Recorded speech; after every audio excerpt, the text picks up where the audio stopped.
नमस्कार मैत्रिणींनो, घरची सोपी रेसिपीत आपल्या सर्वांचे स्वागत आहे। आज आपण नाशिक स्टाईल एक टेस्टी अशी स्ट्रीट फूड बनवणार आहोत, जे आहे सोयाबीन चिली। मैत्रिणींनो, ही सोयाबीन चिली अगदी टेस्टी बनणार आहे। रेसिपी कंटिन्यू बघायची आहे, मध्ये स्किप करू नका।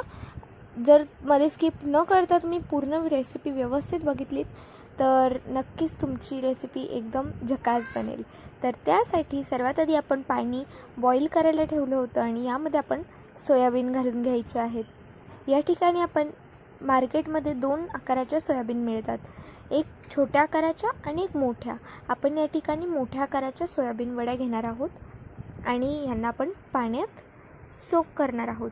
पाणी त्यासाठी आपल्याला गरम घ्यायचं आहे आणि म्हणूनच मी पाणी गरम करता करताच त्यामध्ये सोयाबीन घातलेले आहेत। आता आपण यांना व्यवस्थित भिजवून घ्यायचं आहे आणि बघा, आता आपण सोयाबीन भिजवून घेतल्यानंतर सोयाबीन काही अशा प्रकारे दिसत आहेत। आता पाणी आपण सोयाबीनमधून गाळून घेणार आहोत आणि अजिबात पाणी राहू द्यायचं नाही आहे। एकदम कोरडं अशा आपल्याला सोयाबीन करून घ्यायचे आहेत। तर व्यवस्थित आपण या ठिकाणी सोयाबीन पिळून घेणार आहोत। हे बघा,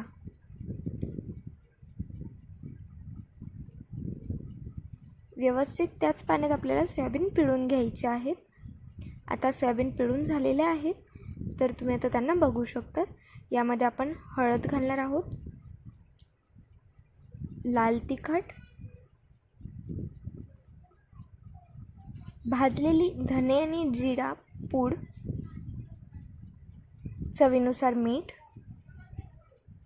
गरम मसाला आणि या ठिकाणी रेड फूड कलर घातलेला आहे।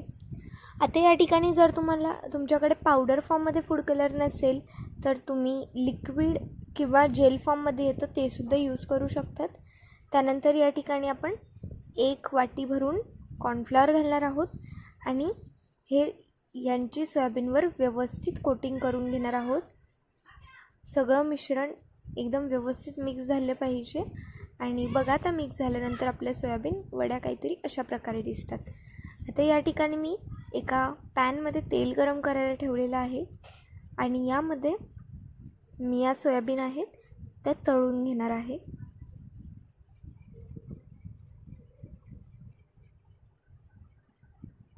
व्यवस्थित सोयाबीन कुरकुरीत होईपर्यंत आपल्याला सोयाबीनला तळून घ्यायचं आहे।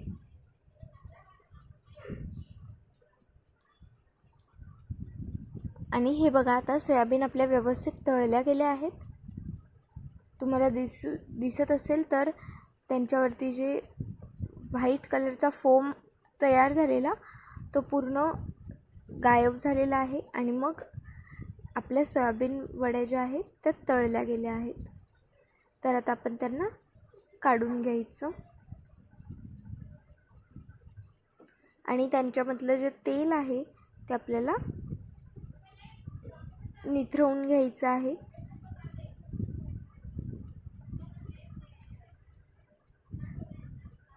हे बघा,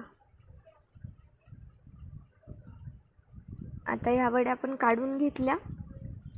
अशाच प्रकारे आपण उरलेल्या वड्यांना सुद्धा तळून घेणार आहोत। हे बघा, आपल्या सोयाबीन वडींचा रंग बघा कसा गोल्डन झालेला आहे।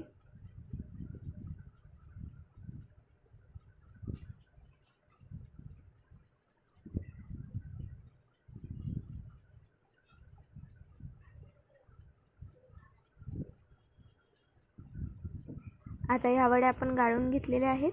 आता आपण यांना अशा प्रकारे नुसतं सुद्धा एन्जॉय करू शकतो, अगदी टेस्टी लागतात चवीला।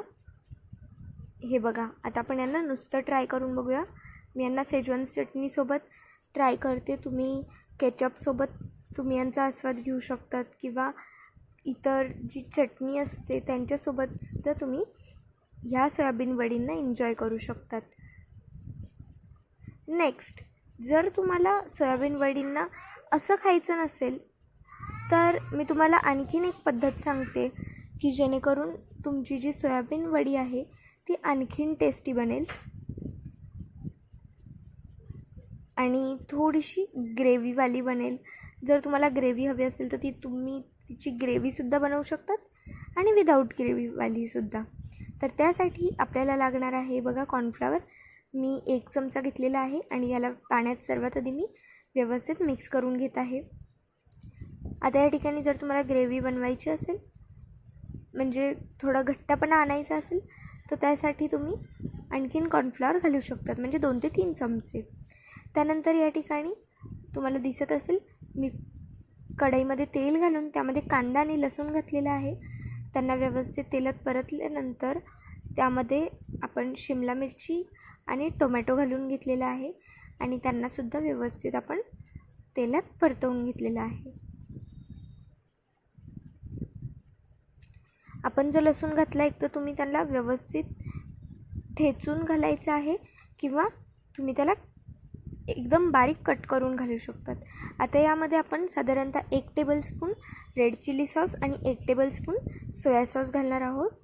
यामध्ये आपण साधारणतः 2 ते 3 चमचे शेजवान चटणी आणि 1 ते 1.5 चमचा या ठिकाणी टोमॅटो केचप घालणार आहोत आणि त्यासोबतच आपण या ठिकाणी कॉर्नफ्लॉवरचं जे पाणी होतं ते घालणार आहोत.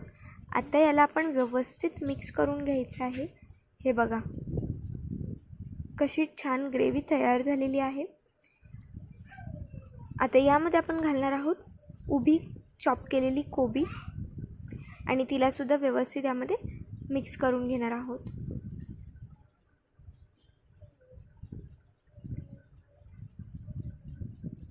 आणि हे झाल्यानंतर फायनली आपण यामध्ये जे तळून घेतलेले सोयाबीन वड्या आहेत ज्या आपण नुसतं खाऊनसुद्धा एन्जॉय करू शकतो त्या आपण यामध्ये घातलेल्या आहेत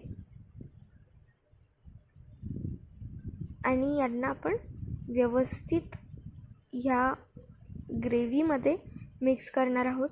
जर तुम्हाला याचीच ग्रेव्ही बनवायची असेल म्हणजे थोडं लिक्विड फॉर्ममध्ये ह्या सोयाबीन वडी बनवायच्या असतील तर यामध्ये तुम्ही कॉर्नफ्लॉवरचं जे पाण्याचं प्रमाण आहे आणि कॉर्नफ्लॉवरचं प्रमाण आहे ते वाढवायचं.